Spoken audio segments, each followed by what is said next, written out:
Hallelujah. The third benefit of worship is that worship brings forth grace. In Genesis chapter number 6, verse 8, let us read that quickly. You are going to discover there that worship brings a level of grace, a different level of grace. There is a grace of God that comes on worshippers. Genesis chapter number 6, look at verse 8 quickly. Noah found grace in the eyes of the Lord. Why? He found grace in the eyes of the Lord because Noah had a relationship of worship with God. Grace abounds. What is grace? Unmerited favor of God. Attention unmerited of God. Supplies unmerited of God. So when you become a true worshiper of God, you will be able to find grace, unmerited favor from God. There are things the Lord will do for you, and people will keep wondering, why is his life different? In Psalm 84 verse 11, he said, the Lord God is the sun and the shield. He said, the Lord will give grace. You see that? He said, no good thing will he withhold. You see that? So when you serve God, grace is available. And when this grace is available for the thing that God has called you to do, there is nothing that the Lord will not supply in that direction.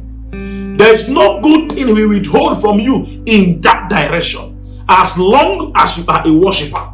Glory to God. So worship ushers in unusual, uncommon graces. So how do you increase the graces in your life? Become a true worshiper.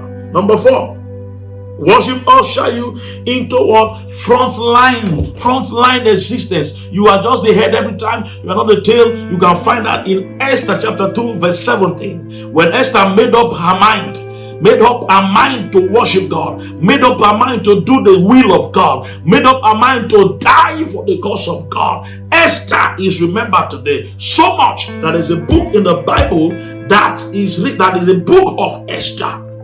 Hallelujah. So you be in the front, you make history, you don't be behind. You are always in the front for God. For everything the Lord wants to do, the Lord uses you to do it. He uses you to do special assignment. He puts you in front. He makes you a priority. Every time there's an assignment, he considers you first, because you are right there with him. Worship ushers in God. And when God is there, it means God is with you. And when God is with you, God will share his mind with you. That brings us to number 5.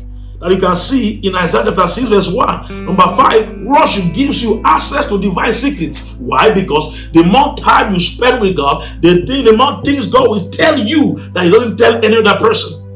So every child of God that want to hear God more, every child of God that want to know secrets of God, must be a true worshiper. You must have a life of worship. I am not talking about singing. Singing songs is not just worship. I have already told you what worship is. That it is a reverential fear of God that causes you to depart from evil, living your life, your agenda, and submitting yours to the will of the Father. That is worship.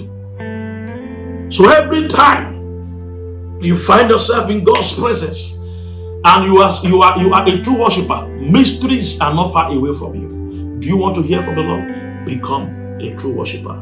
Number 6, you can find that in Nehemiah chapter 8 verse 10. The Bible says, the joy of the Lord is my strength. Worship brings inward joy so that you can endure the things of this life. You need joy because the Bible said, in this world you are going to have sorrow. There is so much sorrow in this world. You are going to need joy to put through. Joy is beyond happiness. Joy is beyond circumstances. So what happens is this: for me to be able to remain sane in this life, I need to be a worshiper. Worship brings in joy. You are happy no matter what you see or hear because you have the joy of the Lord. And that joy of the Lord comes through worship. Do you want to live this life free of pain? Do you want to live this life knowing that you understand everything and nothing is new to you? You want to live this life not complaining too much? You need to become a worshiper. Number 7, I say worship services your divine connection. You need to tell God that you are around. And one of the ways of telling God that around is that you are talking with him. You are living for him. You are doing things for him. You are donating to his kingdom. You are servicing your divine connection with God every time. That is what worship is. Worship helps you to service your divine relationship with God, and God just know that you are around and you are connected to Him. You can find that in Acts chapter 4, verse 23 to 30. Number 8, worship releases power for impartation. Power comes on you when you are a true worshiper, because a true worshiper is always on an errand for God. When you are a true worshiper, like Acts chapter 4, verse 33, power is released on you for impact, so that you can enter your world and become an impactful person. The Lord bless you. Until next time I come your way, my name is Michael Idu, President of the Newman Fire Ministry. God bless you.